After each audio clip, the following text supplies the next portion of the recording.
अस्सलामुअलैकुम मुंहिंजी YouTube family, मुंहिंजा सिंधी भाइर भेनर, अदा अदियूं, कीअं आहियो? सभु ठीकु ठाक आहियो? काफ़ी ॾींहंनि खां पोइ मां व्लॉग पई ठाहियां ऐं सभिनि खे ईद जूं मुबारकूं।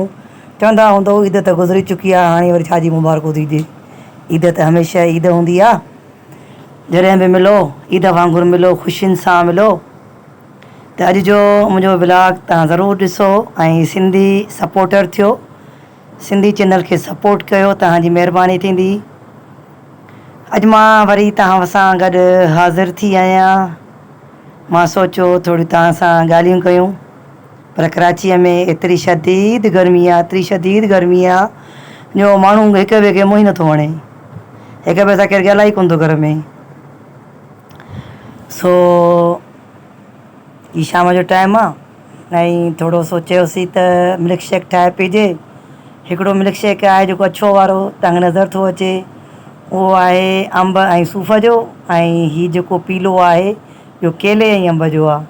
त सभ खां टेस्ट जेका आहे हिन केले ऐं अंब वारे में, हीउ जेको येलो कलर जो आहे, फिके कलर जो। सो जी मां एतिरी सारियूं वीडियोज़ शेयर कयूं आहिनि, अपलोड कयूं आहिनि। उन ते का बि तव्हां सिंधी भेनरुनि भाइरनि जी जेको सो अखी नथी ॿुॾे, छा चकर आहे? कुझु त लाइक कयो, शेयर कयो, सब्सक्राइब कयो। तव्हांजे लाइ एंटरटेनमेंट लाइ हीअ असां वीडियो ठाहियो आहे सिंधी में। काफ़ी घटि जेको सो माण्हू ठाहिनि था सिंधी में वीडियोज़। पंजाब ॾिसो सॼो भरियो पियो आहे पंजाबियुनि सां, सराइकियुनि सां, ऐं असांजा सिंधी बि जेको सो उर्दू चैनल पिया ठाहिनि। सो चैनलनि खे तव्हां सपोर्ट कयो, जेतिरा बि सिंधी चैनल आहिनि। ऐं ईअं न कयो, गर्मी आहे, तमामु घणी सख़्तु गर्मी आहे। सो असां जेको सो शरबत ही पी, जंहिंखे असां मिल्क शेक था चऊं, इहो पी असां वरी वियासीं राति जो ॿाहिरि डिनर करणु। तव्हांखे ऊंदहि में नज़र न ईंदो हूंदो, बाइक में मोबाइल अॻिते पुठिते थिए पई। सो मूं सोचियो त तव्हां सां थोरो शेयर कयो वञे। गर्मी तमामु घणी सख़्तु आहे।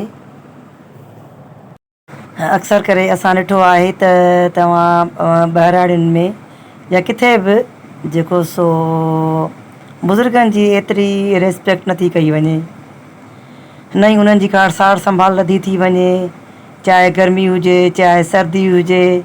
बसि वीचारा ईअं झूपड़ियुनि में पिया हूंदा आहिनि, बसि उन्हनि खे रुगो सिर्फ़ु तव्हांजे मानीअ जी पाणी जी ज़रूरत कोन हूंदी आहे। उन्हनि खे तव्हां सां दिलि ई लॻाउ हूंदो आहे, पंहिंजी औलाद सां। उन्हनि खे टाइम ॾियो, उन्हनि सां कचहरियूं कयो, उन्हनि जा खां हाल अहिवाल वठो, उन्हनि जूं जेके तकलीफ़ूं आहिनि उहे ॿुधो, ताकी हू वरी सम्झो जीअं ॿीहर जवान थी वञनि।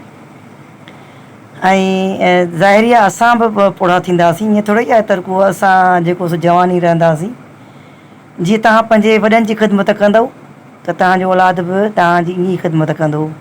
सो प्लीज़ गर्मियुनि में उन्हनि जो तमामु घणो ख़्यालु रखो ऐं उन्हनि खे थधो पाणी ॾियो, मुयसरु कयो। ॻोठनि में औरतूं जेके नुंहं आहिनि, ससु सहुरे खे थधो पाणी ॾियनि ई न ऐं पाण ॾुकियो वञनि। सो ईअं न कयो ऐं पंहिंजे औलाद खे बि सुठा मैनर्स सेखारियो, वॾनि जी बुज़ुर्गनि जी रिस्पेक्ट इज़त करणु सेखारियो। जीअं तव्हां पंहिंजे पीउ मां सां हलंदव त वरी तव्हांजो औलाद बि तव्हां सां ईअं ई हलंदो। सो थोरो मूंखे तव्हांखे इहो ॿुधाइणो हो, चवणो हो त जेके असांजा सिंधी भाइर भेनर रहनि था ॿहिराड़ियुनि में, सो थोरो बुज़ुर्गनि जो ख़्यालु रखो। ईअं न कयो जो वीचारा रुगो बुख ते वेठा हुजनि, थधे पाणी लाइ पिया सिकनि, गरम पाणी पिया पीअनि। केतिरी त सख़्तु शदीद हिन साल गर्मी पई आहे। सो असां राति जो मानी खाइणु आयासीं। मूं चयो तव्हां सां थोरी शेयरिंग कयां। वैसे त मुंहिंजी तबियत ठीकु कोन हुई, पर ॿारनि चयो त तव्हां हलो, बाबा नथो हले त तव्हां हलो। सो ॿारनि जी बसि ख़ुशीअ ख़ातिर ॾिसो मां हली आयसि न। हालांकि मुंहिंजी तबियत बि ठीकु न हुई। मुंहिंजो पुटु ऐं मुंहिंजी नुंहुं मूंसां गॾु वेठा आहिनि। ऐं इहे जेके थोरियूं नंढड़ियूं जेके लम्हात ऐं घड़ियूं हूंदियूं आहिनि न, इहे ख़ुशीअ जूं हूंदियूं आहिनि। छा असांजे घर में न पिया घुराए खाई सघूं छा? असांजे घर में बि घुराए खाई सघूं पिया, पर असां सोचियो थी न, नंढनि ॿारनि सां थोरो ॿाहिरि माण्हू घुमी फिरी अचे ऐं थोरी माण्हू ताज़ी हवा बि वठी अचे। सो बसि इहो ई मूंखे चवणो आहे त तव्हां बि पंहिंजे बुज़ुर्गनि खे ईअं ॿाहिरि वठी वञो, घुमायो फिरायो ऐं उन्हनि खे बोझ न सम्झो। प्लीज़ ख़ुदा उन्हनि खे बोझ न सम्झंदा कयो। असांजे सिंधियुनि में पत ख़बर न आहे छो इहो कॉन्सेप्ट आहे त बसि पोड़ा आहिनि त घर में वेठा हुजनि, ॿाहिरि गंदु कंदा। छाजो गंदु कंदा? उन्हनि वीचारनि खे तव्हां घरां ई सेखारींदा कयो, बाबा अम्मा चाचा मामा तव्हां ॿाहिरि हली हीअं ॻाल्हाइजो या हीअं वेहिजो हीअं उथिजो। हू वीचारा सम्झी वेंदा आहिनि। तव्हांखे ख़बर आहे नंढिड़ो बुज़ुर्ग जेको हूंदो आहे नंढड़े ॿार जे वांगुरु हूंदो आहे, उहो उन वांगुरु ई आटा कंदो आहे ऐं फरमाइशूं कंदो आहे। सो बसि मां चयो त थोरी तव्हां सां गपशप थी वञे। तव्हां मानी मानी खाई हाणे असां वापसि पे वियासीं। सो अजवा जेका आहे मूंसां गॾु ई बाइक ते।